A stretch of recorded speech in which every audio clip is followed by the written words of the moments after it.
Observe the disk. The total mass is concentrated at the center of the disk. Okay.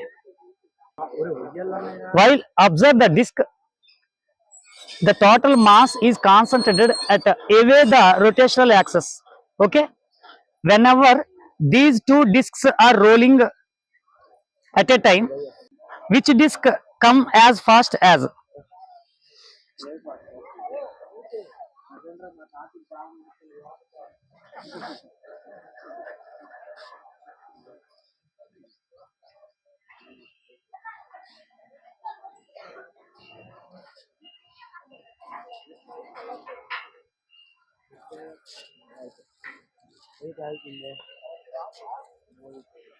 So this one come fast.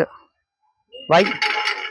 Because the total mass is concentrated at the center of the rotational axis. So this one is rotational axis.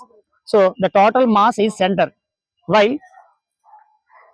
It slowly comes down. Why? Because the total mass is away from this rotational axis.